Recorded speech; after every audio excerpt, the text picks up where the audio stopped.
As of early June 2025, over 200 fires are actively burning in Canada, with about half considered out of control. Approximately 19,900 square kilometers of terrain have been consumed, mostly in the last week. The smoke plumes have impacted air quality across Canada, reaching as far as Newfoundland and Labrador and even down into the U.S. And I will say from personal experience, we came out of, what day was it? I guess it was Friday. No, Thursday. Came out of a restaurant in Toronto on Thursday, and I was like, God, I've got like a sinus headache, right? Like something like that right away. And then driving home, I was like, oh no, it's not warm enough to be hazy. This is just smoke, which is crazy. Mm-hmm. Have you guys had, what's your experience with the fire situation in Manitoba? Neither of us are in Manitoba, but I know. In Saskatchewan, this is we why have people had don't visit you, Steve. really tremendous amounts of smoke. It's been really, really bad. There was a couple of days this week that were awful, to the point where like I would take the dog for a walk and she would start having like sneezing fits because of the smoke. So like I had a puppy who I couldn't take for long walks for most of the week, and that was unpleasant. Yeah. But I think that like the smoke is starting to get really, really severe, and it's not just the smoke. It's like people are getting evacuated like crazy. Like the impacts are all over the place. It is massive and like only going to get worse. It is so early in the fire season. We're almost used to it in Alberta now, right? Like it's an annual thing. And usually it will start in the spring, and it's like either a northern fire or something's coming from BC over here. And usually by May long, like you can't go outside. We haven't had that yet here, so I don't know if wind blows east and is blowing it that way. But like in terms of like dealing with evacuations and stuff like that, like we're used to it. It's like usually all hands on deck, right? Of bringing what you can, where you can. You have like the resource centers.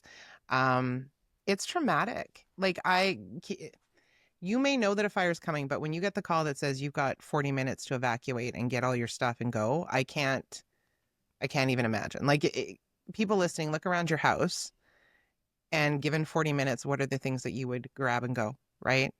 It's scary. Yeah. Well, and sorry, go ahead, Steve. Oh, there was also stories coming out, I think it was from Manitoba, where people who were getting evacuated by bus weren't able to bring their pets. And like, that kills me. Yeah. And like in Saskatchewan, they haven't called in the federal government yet, which is its own problem. Like, they could use the federal government, but they refuse to admit it. They've brought in help from the United States, but not from the federal government. Because Scott Moe. Because Momo. And there were issues, like, because we've had severe fires for the last, 5-10 years here. And that's always an issue, like when you're evacuating people and you're going to hotels or whatever, oh, you can't bring your pets. And it's like, no, state of emergency is state of emergency, right? Like we'll get the carpets cleaned later. Sure. But you get to bring your pets, right? And we had here, and I'm guessing it's going to be the same in Manitoba and Saskatchewan, where they set up places where people can leave their pets, right? And they're cared for and all that kind of stuff. But again, it's just, it's terrifying. And having been through this for the last X number of years, why can't we figure out how to stop it from happening? Oh, wait, climate change isn't real. I forgot. I forgot. Well, that's part of the issue, right? Is that there have been 2 people, I think, arrested so far or charged with starting the fires, which of course gives all the people who deny climate change the thing of like, well, see, it's not climate change. It's these guys starting fires, which is frustrating because, I mean, to me, it seems obvious that sure, they might not be combusting on their own because of climate change, but they get a big helping hand from it, I think. Well, so this is it. When you look at the statistics, there's actually been a pretty comparable number of fires every year for the last like 30, 40 years. It's been pretty steady, and the causes don't change, right? There's always arson. There's always flicked cigarette butts. There's always sparks from train wheels. There's always, cars parked on dry grass. Like there's all of these things that do start wildfires, but the issue is the conditions that those wildfires are happening in, right? It's a similar number of fires, but they spread so much faster and so much more aggressively. And like in a lot of cases, you're seeing funding cut to wildfire fighting, like in Alberta. I think they were called the Rapid Response Team or something like that. The folks who go in and shut down hotspots before they can turn into massive wildfires. It's largely been eliminated. And it just seems like there's less wildfire response you know, in particular in places like Alberta, where the crews that are there are spread so thin and worked so hard. Like, they've already had an absolutely punishing start to the season, and there's months left. Like, it just seems like it's such a recipe for disaster. And They're there's saying, sorry, go ahead.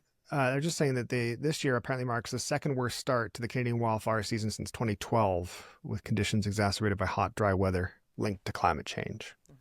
And so But- as the northern half of the country burns, the southern half of the country argues about how best to build more resource developments. Yeah. Let's get that oil out of the ground, baby. Well, I think it speaks to a lot of, yes, we've got climate change. Yes, you have arsonists. Yes, it's a perfect storm.